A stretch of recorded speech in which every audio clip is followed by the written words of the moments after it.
How many of you have some major goals you'd like to achieve? Raise your hands, please. Very good. I know you do. That's why you showed up. I like to ask people whether or not they have goals that they'd like to achieve, and hopefully they're goals that really are worthy of your efforts and your talents. I want you to shake someone's hand right now on your right and left, look them in the eyes and say, you have something special. I like to ask whether or not you have goals, but I want to ask you another question. How many of you know that if you had your life to live over again, you could do more than what you've done thus far? Raise your hands, please. Now, that proves the point that what we do and what we accomplish in life is only a tip of the iceberg of what's possible for us. So I want you to think about some goals that you'd like to achieve, and I'd like for you to, let's say, break them up in three categories. Number one, I want you to think about some personal goal you'd like to achieve. And I'd like for you to think about some career goal, some business goal that you'd like to achieve. And I want you to think about some social contribution, some impact you'd like to make with your life. It was Horace Mann who said, we should be ashamed to die until we've made some major contribution to humankind. I believe we live in the greatest country in the world that gives us an opportunity to leave our mark, to make a statement with our lives. And as you think about these goals, whatever those goals are, I want you to dramatically increase those goals. And I want to warn you, I don't want you to think about how you're going to do it. How is none of your business. The most important thing is just to increase those goals dramatically. I've found that most people fail in life, not because they aim too high and miss. Most people fail in life because they aim too low and hit. And many don't aim at all. So raise the bar on yourself and don't ask how you're going to do it. I'll never forget when I decided that I wanted to become a motivational speaker. I saw the late Dr. Norman Vincent Peale, and my heart said, I can do that. But my mind asked the question, how? And for over 14 years, I would go see Zig Ziglar and Dr. Norman Vincent Peale and Jim Rohn and different speakers, and I would be in the audience, and my heart would pounce and say, you can do that, Les. And then when I would leave, I would be going to the parking lot, and my mind said, how are you going to do it? And I spent so many years trying to figure out how. I wasted 14 years. How many of you ever procrastinated? Raise your hands, please. Yeah, see, so as you begin to think about your goals, the most important thing is, and write this down, commit yourself. See, once you commit yourself, the how will come, the way will come. Once you commit yourself, you will then figure it out. And if you're going in the wrong direction, all you have to do is turn around and go in the other direction. You will figure it out. You want to begin to just challenge yourself. You want to stretch yourself because you really don't know what you can't do. I'll never forget the first day that I met Mr. Washington. I was born in a poor section of Miami, Florida called Liberty City. I was born in an abandoned building on a floor with a twin brother. And when we were 6 weeks of age, we were adopted. And when I was in the 5th grade, I was identified as EMR, labeled educable, mentally retarded, put back from the 5th grade into the 4th grade. And I failed again when I was in the 8th grade.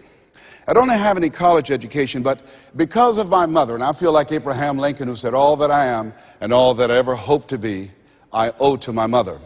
I saw a sign once that said that God took me from my biological mother's womb and placed me in the heart of my adopted mother.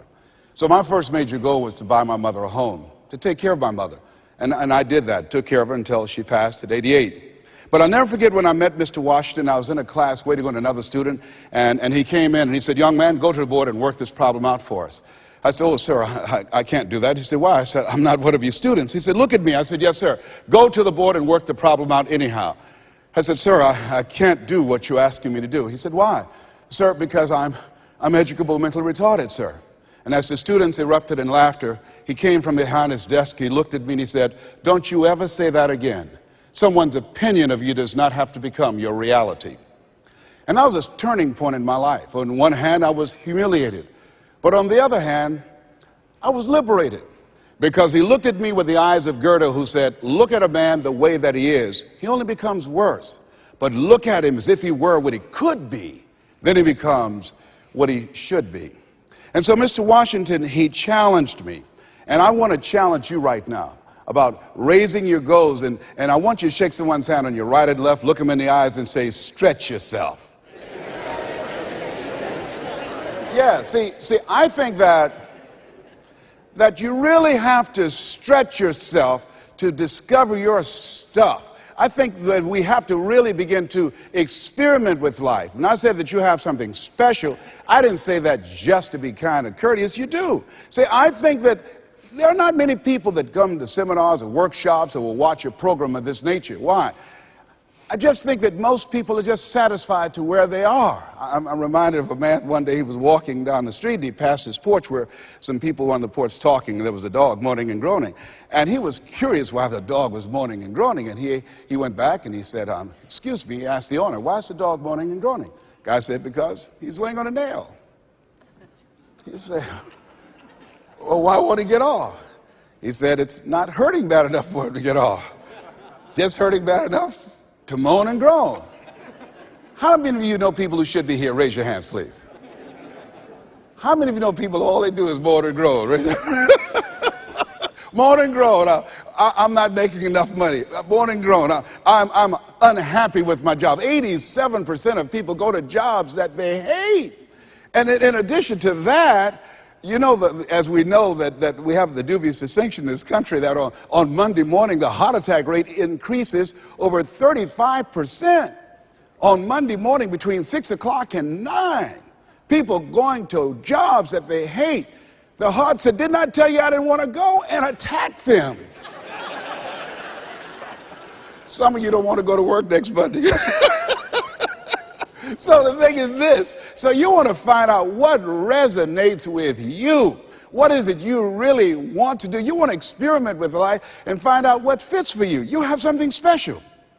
You have greatness within you. You have the ability to do more than you can ever begin to imagine. See, I believe that anybody through observation and practice can perform at the level of excellence. But when you're pursuing your greatness, and this is worth writing down, you don't know what your limits are, and you act like you don't have any. So I say to you, you have something special. You have greatness within you. And I want to make 4 things clear. Number 1, everything that I'm going to say, you already know it.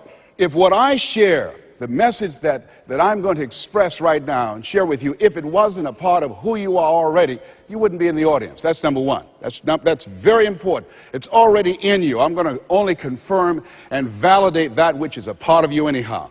The second thing is, everything I'm going to say to you, you've heard it before. From people with college degrees and credentials, I can't hold a candle to. It's common sense, but not common practice. Third thing is, I don't want you to agree with me, and I don't want you to believe me. I just want you to be open to some things right now. I want you to think beyond that which is commonly allowed. And I'm going to tell you what I'm up to. I want you to think about your goals, and I want to tell you what I'm going to do right now. My whole goal is to get past your mind.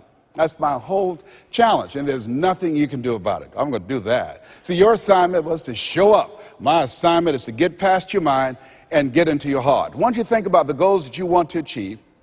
And I really want to challenge you to make up your mind that you're going to make that happen for yourself. And I hope that it's some goal that really resonates with who you are. When I was a little boy, my goal was to just buy groceries for our family. My mother worked on Miami Beach. She was a domestic worker. And my goal was to really be able to go to the grocery store and purchase groceries ourselves. The families knew that my mother had adopted 7 children. And so they said, Mamie, whatever food is left over after we eat, you can take that home to the children. They were very kind, very, very considerate people. My mother, who when she worked on Miami Beach, the people were very kind. I was appreciative of their generosity.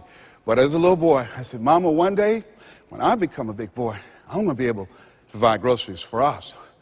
My goal as a little boy was to buy clothes for my brothers and sisters. We wore the hand-me-down clothes of the children that Mama babysat for when she went over in Miami Beach. And if the clothes were too small, she would let them out. And if they were too large, Mama could sew and take them up. And I'll never forget David Sidursky. His father was very wealthy. Mama worked for him, but David was my buddy. And so his father gave him 2 gifts for his birthday. Gave him a brand new boat, but he also gave him some motivational tapes. Earl Nightingale, I'll never forget. So he said, David, man, let me tell you something. When I die, you're going to get everything. I want you to listen to these tapes. And when his father left the room, David threw those tapes in the wastebasket. I said, David, could I have those tapes? He said, yes. I said, man, your father said, if you listen to these, you can get more and do more than what he's done. He said, look, I'm going to get everything anyhow. Go ahead, take them. I told my children, I'm not leaving them anything. You know, if I had a quarter and thought I was going to die, I'll swallow it.